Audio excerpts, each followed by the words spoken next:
Yo, what's up guys? It's Nathan here, and today I want to show you a technique that I call send layering. Now, send layering is a much more flexible and appropriate form of layering for a lot of instances when you're mixing. It allows you to make decisions a lot faster than what you would consider more conventional layering. Now, conventional layering is where, you have like a sound. Say, for example, we're going to be showing you this kick, and it just sounds like this. So it's a pretty basic kick, and say for example like you wanted to add more top end snap to it.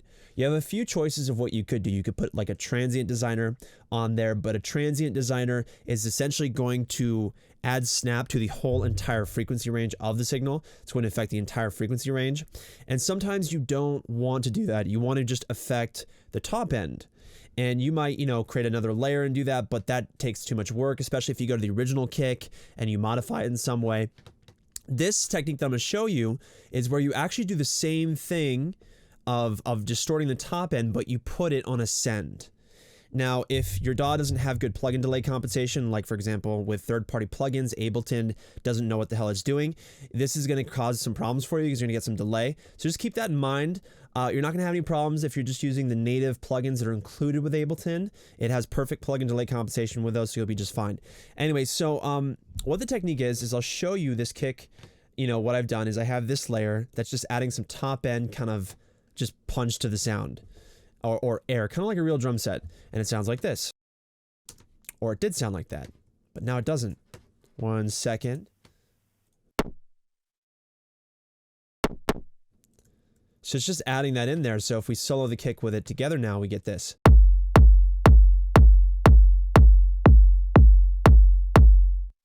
And, it's a really useful way. What's really cool about it is once you've kind of gotten the color that you want for the kick send, you can control the volume of it. You can just layer it in. It's a really easy way to control the layer.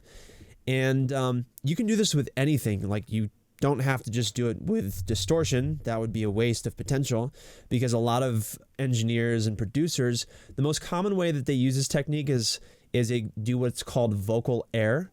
And that's where, you put like a saturator on, you send a vocal to the send, and then you put like saturation on it, and then, you high pass the sound, which you can see I'm doing here. It's high passing the signal. That's really what makes this technique work, is that you're high passing the signal as much as you want. You can EQ the signal to your heart's content and then mix it back in. And that gives you maximum control over the layer.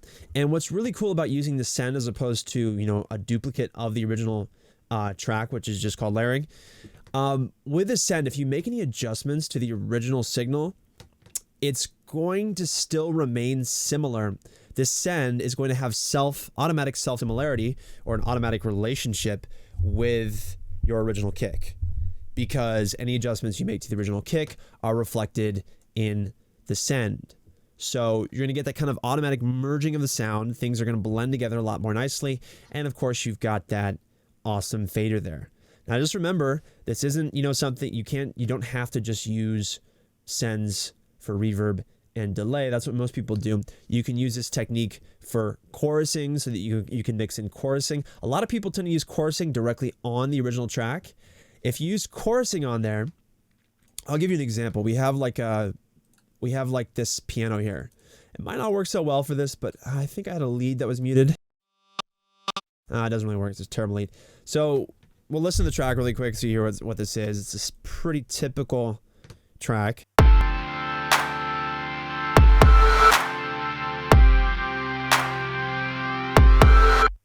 Right? So let's say I wanted to chorus, this piano.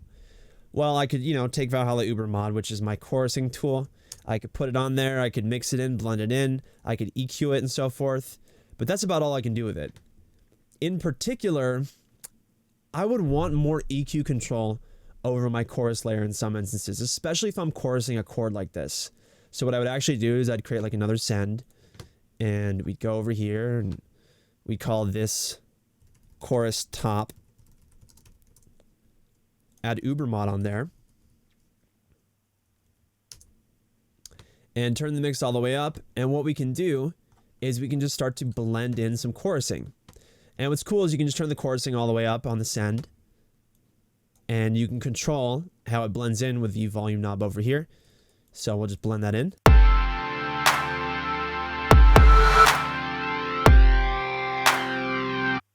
And what makes it even cooler is like you could put, like, if you wanted, you could put reverb on there to make it, you know, more kind of blurred, if you will.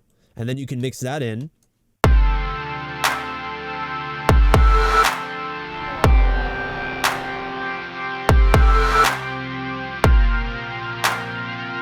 And it sounds amazingly shitty to, you know, smear chorus that way, because chorus is already smeared, kind of no point. But if you wanted to, say for example, like if you're doing this on a vocal, you could add more air to a vocal. We'll just use the standard EQ so that you can see what it's doing, but I would typically use VMR because the air EQ is like the best. I'll just show you. Has the best kind of shelving filter I've ever heard.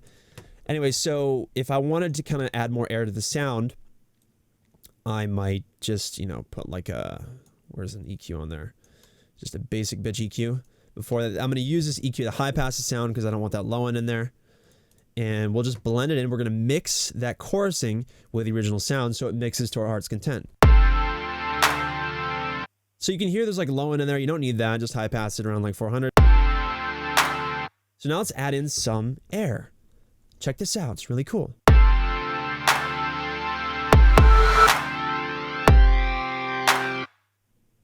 Put the EQ before the chorus.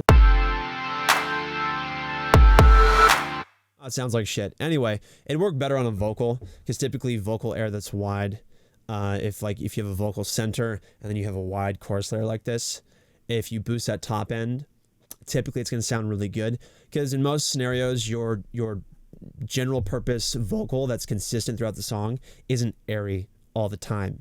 You add in the air layer when the mix gets dense, you need to have it kind of poke through more.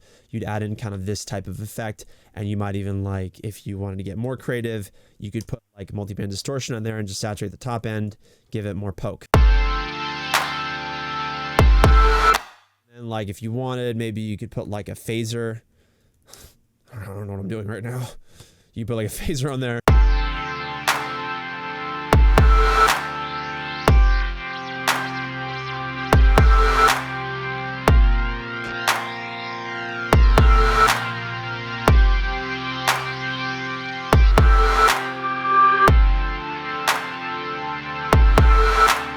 So pretty cool. I mean, you really have to find the way that you want to use it, but this is just an idea that you can start using, a technique that you can begin to apply in your tracks to save you time, because if you're just using a separate layer, it's sometimes you can get mixed up. It's actually a quicker way of experimenting with a sound and adding kind of more layers to a sound, more things that weren't there before, to just do it through a send. So let me know how this, you know, helps you in your tracks as you use it more often. You'll find that you'll find your own kind of ways of using it that are more preferable, perhaps even different from what I've suggested here, because there's a lot of different ways that you can use this that you may not have thought of yet, and you won't know what those are until you go out and just play around with it. So, you know, let me know what you guys think. You know, hit that thumbs up if you like this video. Also subscribe if you want to get, you know, more of my videos, and we'll see you guys next time.